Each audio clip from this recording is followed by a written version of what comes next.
விருச்சிக ராசி அன்பர்களுக்கு கேது பகவான் 10ஆம் இடத்துல பயிற்சி ஆகிறார். ராகு பகவான் 4ஆம் இடத்துல பயிற்சி ஆகிருக்கு. நேரா ஸ்ட்ரைட் ஃபார்வர்டா பேசும்போது பெரிய அளவுக்கு இந்த விருச்சிக ராசி அன்பர்களுக்கு எதிரிகள்ன்றது கண்டிப்பா இருக்கவே இருக்காது. காலகட்டம் இந்த விருச்சிக ராசி அன்பர்களுக்கு தொழில் மூலமாக அதிகப்படியான ஒரு வருமானத்தை கொடுக்கக்கூடிய ஒரு வருடமாக புத்தி என்ன அப்படின்ற போது அதுதான் மெயின் டோருங்க. உங்களுக்கு இருக்கக்கூடிய இந்த கோச்சார கிரகங்கள்லாம் பாத்தீங்கன்னா அந்த அளவுக்கு உங்களுக்கு அந்த மெயின் டோரை தாண்டி எதுவுமே வேலை செய்யாது.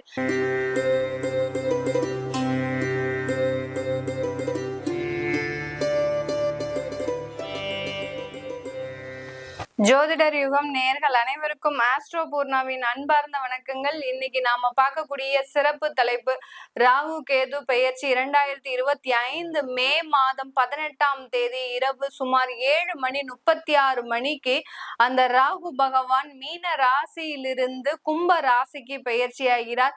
கன்னி ராசியில் இருக்கக்கூடிய அந்த கேது பகவான் சிம்ம ராசிக்கு பயிற்சி ஆகிறார். இந்த ராகுவும் கேதுவும் பாத்தீங்கன்னா ஒரே நேரத்துலதான் பயிற்சி ஆகும். இந்த ராகு கேது ஆகப்பட்டது 1.5 வருடங்களுக்கு ஒரு ராசியில் இருந்து அந்த ராசி என்பர்களுக்கு கிடைக்கக்கூடிய பலன், அடுத்து மற்ற ராசி என்பர்களுக்கு அதனால் வரக்கூடிய ஒரு மாற்றங்கள், இது எல்லாத்தையும் தான் இந்த பதிவுல நம்ம தெளிவா பார்க்க போறோம். இந்த ராகு கேதுன்றது பாத்தீங்கன்னா ஒருவருக்கு அதிகமாக தடைகளை கொடுக்கக்கூடிய கிரகங்கள், நிழல் கிரகங்களாக தான் இருக்கு.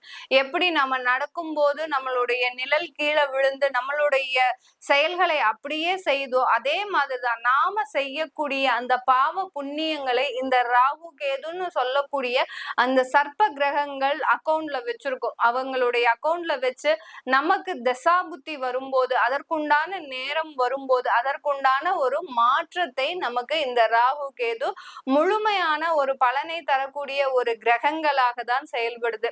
இந்த ராகு கேதுன்னு கிரகத்துக்கும் மற்ற கிரகங்களுக்கும் எந்த விதமான ஒரு சம்பந்தமே கிடையாது.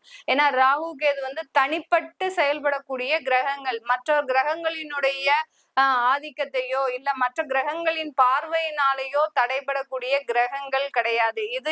இதனுடைய ஆதிக்கம் தான் ஒருவருடைய ஜாதகத்துல அதிகமாக இருக்கும். அதை பத்தி தான் நம்ம இப்ப இந்த பதிவுல தெளிவா பார்க்க போறோம்.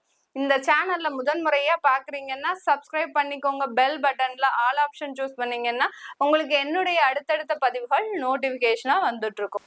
விருச்சிக ராசி அன்பர்களுக்கு கேது பகவான் 10ஆம் இடத்துல பயிற்சி ஆகிறார். ராகு பகவான் 4ஆம் இடத்துல பயிற்சி ஆகிறார். காலபுருஷனுக்கு 8ஆம் இடமான விருச்சிக ராசிக்கு அதிபதி செவ்வாய். மன போராட்டமும் உடல் போராட்டமும் அதிகமாக இருக்கக்கூடிய ராசி என்பர்கள் விருச்சிக ராசி என்பர்களாக தான் இருக்கும். வாழ்க்கையில பாத்தீங்கன்னா போராடாத ஒரு நாள் இல்ல, போராடாத ஒரு நிமிடம் இல்ல அப்படின்னு அளவுக்கு அதிகப்படியான ஒரு போராட்டங்களையும் அதில் வெற்றியையும் சந்திக்கக்கூடியவர்கள் இந்த விருச்சிக ராசி என்பர்கள். ஆனா இவர்களுக்கு ஒரே ஒரு பிளஸ் பாயிண்ட் என்ன அப்படின்னா, இவர்களுக்கு எதிரிகள் ரொம்ப குறைவா தான் இருப்பாங்க. ஏன்னா நேருக்கு நேரா ஸ்ட்ரைட் ஃபார்வர்டா பேசும்போது பெரிய அளவுக்கு இந்த விருச்சிக ராசி என்பர்களுக்கு எதிரிகள்ன்றது கண்டிப்பா இருக்கவே இருக்காது.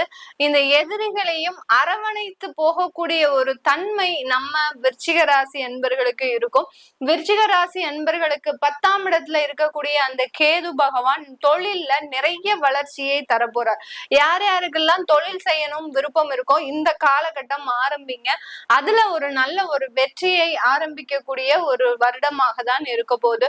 இந்த வெற்றியின் மூலமாக உங்களுடைய வாழ்க்கை தரமே பாத்தீங்கன்னா போராடுவீங்களா அப்படின்னு கேட்டீங்கன்னா கண்டிப்பா போராட்டம் இருக்கும். ஏன்னா உங்களுக்கு ஜென்ரலாவே விருச்சிக ராசி என்பர்களுக்கு எந்த ஒரு விஷயத்தை தொட்டாலும் அதுல ஒரு போராட்டம்ன்றது அபரிமிதமாக இருக்கு. இப்போ தொழில் தொடங்குறீங்க அப்படின்னா அதுலயும் கண்டிப்பா போராட்டம் இருக்கும். ஆனால் இந்த 1.5 வருடங்கள் உங்களுக்கு ஒரு சாதகமான ஒரு வருடங்களாக இருக்க போது.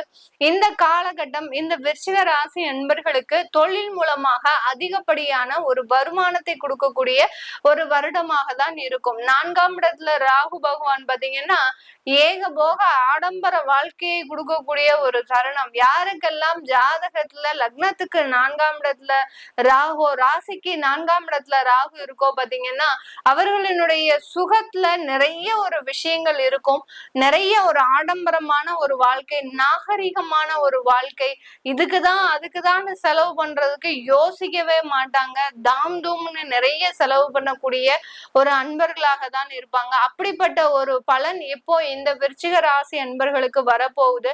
ஆனா இந்த ஆடம்பரத்தையும் இந்த நாகரிகமான ஒரு வாழ்க்கையையும் உங்களால அனுபவிக்க முடியுமா அப்படின்னு கேட்டீங்கன்னா கண்டிப்பா அனுபவிக்க முடியாது.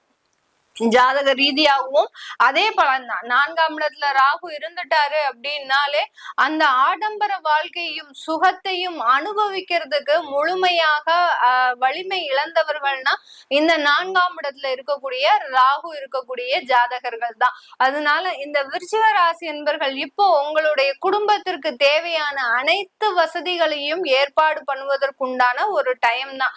உங்களுடைய குடும்பத்துல ஒரு 2 வயது குழந்தையில இருந்து 90 வயதானவர்கள் வரைக்கும் என்னென்ன தேவைகள் இருக்கோ அதை அனைத்துமே நிறைவேற்றி வைக்கக்கூடிய ஒரு திறமையும் ஒரு பலத்தையும் கொடுக்கக்கூடிய இந்த விருச்சிக ராசி அன்பர்களுக்கு அந்த வாழ்க்கையை அனுபவிக்க முடியுமா அப்படின்னு ஒரு கேள்விக்குறி வந்ததுன்னா கண்டிப்பா அந்த வாழ்க்கையை அனுபவிக்க முடியாது. அதிலிருந்து ஒரு தொலைதூரமாக விலகி செல்லக்கூடிய ஒரு நேரமாக தான் இந்த விருச்சிக ராசி அன்பர்களுக்கு இந்த ராகு கேது பெயர்ச்சி ஒரு நன்மைகளை கொடுக்கக்கூடிய ஒரு நேரமாக இருக்கும். இதுக்காக நீங்க வருத்தப்பட வேண்டிய அவசியமே இல்லை. ஏன்னா நீங்க உழைக்கக்கூடிய நேரம், உழைத்து உழைத்து உங்களுடைய குடும்பத்திற்காக செலவு பண்ணக்கூடிய ஒரு நேரமாக தான் இருக்க போகுது. அதிகமான சொத்துக்கள் வாங்கக்கூடிய ஒரு நேரம்.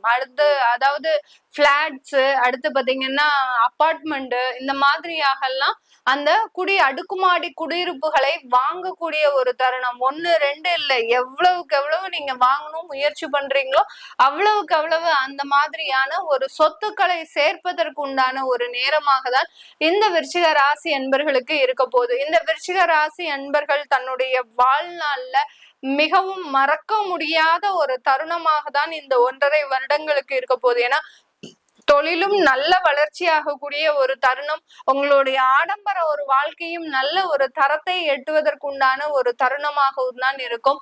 உங்களுடைய வேலையில பாத்தீங்கன்னா நீங்க எதிர்பார்த்த உயர் பதவிகள், அடுத்து நீங்க எதிர்பார்த்த ஒரு வருமான உயர்வு, நீங்க எங்க எதிர்பார்த்து வேலைக்கு போகணும்னு நினைக்கிறீங்களோ அங்கேயே உங்களுக்கு வேலை கிடைப்பதற்கு உண்டான ஒரு நேரமாக இருக்கும். இப்ப சாஃப்ட்வேர்ல வேலை பாக்குறீங்களா, ஐடி கம்பெனில வேலை பாக்குறவங்க எல்லாம் ஒரு டார்கெட் மாதிரி வச்சிருப்பாங்க. நம்ம இப்போ இந்த இடத்துல வேலை செய்யணும் அப்படின்னா அடுத்த கட்ட நம்மளுடைய டார்கெட் இந்த ஒரு கம்பெனியா தான் இருக்கணும். இவ்வளவு ஒரு பெரிய இடத்துல இருக்கக்கூடிய ஒரு கம்பெனில நம்ம வேலை செய்யணும் அப்படின்ற மாதிரியான ஒரு டார்கெட் நீங்க வச்சிருப்பீங்க. அந்த இடத்துல ஒரு நல்ல ஒரு பொசிஷனோட வேலை பார்க்கணும் அப்படின்ற மாதிரியாக எல்லாம் இந்த விருச்சிக ராசி என்பர்கள் ஒரு இலக்கை நிர்ணயித்து பயணிக்கக்கூடியவர்கள். அந்த இலக்குகளை எல்லாத்தையுமே அனுபவித்து அனுபவித்து வாழ்க்கை தரத்தை ஒருபடி உயர்த்தக்கூடியவர்கள் தான் இந்த விருச்சிக ராசி என்பர்கள் இந்த 1.5 வருடங்கள்ல. அதனால நீங்க எதிர்பார்த்த வேலை அமைப்பு கிடைக்க போகுது, நீங்க எதிர்பார்த்த ஒரு நல்ல ஒரு தருணம் உங்களுக்கு கிடைக்க போகுது, நீங்க எதிர்பார்த்த குடும்ப வாழ்க்கை தான் இங்க கொஞ்சம் சிக்கலா இருக்கு. ஏன் அப்படின்னா 2ஆம் இடத்துல இருக்கக்கூடிய அந்த குரு பகவான் 8ஆம் இடத்துக்கு போயிட்டாரு. நான் சொன்ன மாதிரி 4ஆம் இடத்துல அந்த ராகு பகவான் இருக்கிறதுனால குடும்பத்தோடு சேர்ந்து வாழ்வதற்கு உண்டான ஒரு வாய்ப்புகள் இந்த 1.5 வருடத்துல இல்ல. தற்காலிக சூழ்நிலை மட்டுமே. இந்த விருச்சிக ராசி அன்பர்களுக்கு நான் சொல்லக்கூடிய இந்த பலன்கள் தற்காலிகமாக கோச்சார நிலவரப்படி அந்த கிரகங்கள் என்ன சொல்லுதோ அதை அப்படியே உங்களுக்கு சொல்றேன். அதனால இதனால சில பேர் நினைப்பாங்க, மேடம் குடும்பத்தோட வாழ முடியாது சொல்றீங்களே, நாங்க 2 பேரும் எங்க குடும்பத்தோட 15 வருஷமா இருக்கோம். உடனே எல்லாருக்கும் ஒரு டவுட் வந்துரும், நாங்க இப்போ இந்த 1.5 வருஷத்துல பிரிஞ்சிருவோமா அப்படின்ற மாதிரியான கேள்விக்குறிகள் அதிகப்படியாக வரும். இந்த கேள்விகளுக்கு பதில் சொல்லக்கூடிய ஒரு கிரகங்கள் உங்களுடைய தசாபுத்தி கிரகங்களே. கோச்சார நிலவரப்படி கண்டிப்பாக பிரிஞ்சு போகக்கூடிய ஒரு சூழ்நிலை இருக்கு. அது பெர்மனண்டா பிரிஞ்சு போகுவீங்களா, இல்ல உங்களுடைய ஜாதகத்துல அந்த பிரியக்கூடிய ஒரு சிச்சுவேஷன் இருக்குன்னா கண்டிப்பாக அது பிரிவதற்கு உண்டான ஒரு வாய்ப்புகளை தேடி தரக்கூடிய ஒரு நேரமாக இருக்கும். இப்ப புத்தி என்ன அப்படின்ற போது அதுதான் மெயின் டோருங்க. உங்களுக்கு இருக்கக்கூடிய இந்த கோச்சார கிரகங்கள் எல்லாம் பாத்தீங்கன்னா அந்த அளவுக்கு உங்களுக்கு அந்த மெயின் டோரை தாண்டி எதுவுமே வேலை செய்யாது. மெயின் டோர் ஓப்பன்லயே இருக்கு அப்படின்னா நீங்க தாராளமா கோச்சார கிரகங்கள் உள்ள இறங்க ஆரம்பிச்சிடும். நமக்கு வழிவகைகள் செய்து இந்த தசாபுத்தி கிரகங்கள். அதனால இந்த இந்த காலகட்டத்தை நம்ம யூஸ் பண்ணிக்கணும் அப்படின்ற மாதிரியாக அந்த கோச்சார கிரகங்கள் அந்த மெயின் டோர் திறந்தே இருந்ததுன்னா கண்டிப்பா அதற்குண்டான வேலைகளை செய்ய ஆரம்பிச்சிடும். இப்போ உங்களுக்கு 4ஆம் இடத்துல அந்த ராகு பகவான் இருக்கிறாரு. சுகஸ்தானத்தை அனுபவிக்க முடியாத ஒரு சூழ்நிலையில இருக்கக்கூடிய இந்த விருச்சிக ராசி என்பர்களுக்கு உங்களுக்கு தசாபுத்தியான அந்த மெயின் டோர் நிலவாசல்ன்றது திறந்திருக்கா மூடி இருக்கான்னு பாருங்க. மூடி இருந்ததுன்னா கண்டிப்பா இதற்குண்டான பாதிப்புகள் எதுவுமே வராது. திறந்திருக்கு, மெயின் டோர் திறந்திருக்குன்னா கண்டிப்பாக உங்களுக்கு அதற்குண்டான பாதிப்புகள் கண்டிப்பாக வரக்கூடிய ஒரு சிச்சுவேஷனாக தான் இருக்கும். அதனால இந்த விருச்சிக ராசி அன்பர்களுக்கு இந்த காலகட்டம் தாயார் வழி மூலமாக மருத்துவ செலவுகள் ஏற்படுவதற்கு உண்டான ஒரு நேரமாக இருக்கும். தாயாருக்கு உடல்நல குறைவுகள் இதெல்லாமே கண்டிப்பா 100%, அதாவது கோச்சார நிலவரப்படி இது 100% நடக்கும். இதுக்கு தசாபுத்தி அனுமதிக்காது.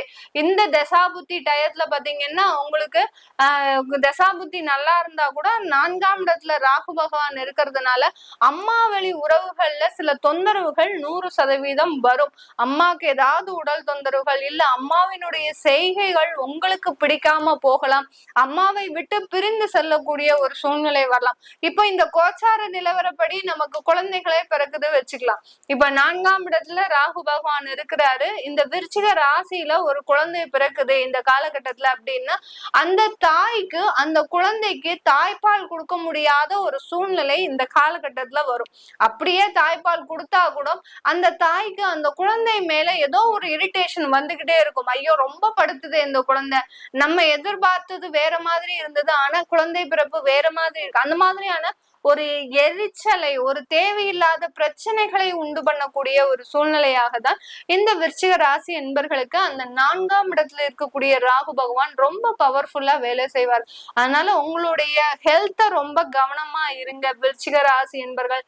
தேவையில்லாத ஃபாஸ்ட் ஃபுட்டு உண்ணாதீங்க. அசைவ உணவுகள் மாசத்துக்கு ஒரு வாட்டி உண்ணுங்க. அதுதான் உங்களுக்கு உடல் நலத்திற்கு பாதிப்பை ஏற்படுத்தாது. அசைவ உணவுகளை அதிகமாக உண்ணும் போது இந்த 4ஆம் இடத்துல ராகு பகவான் அதிகப்படியான தொந்தரவுகளை கொடுக்கும் உடல் நலத்துல. அதனால ரொம்ப கேர்ஃபுல்லா இருங்க.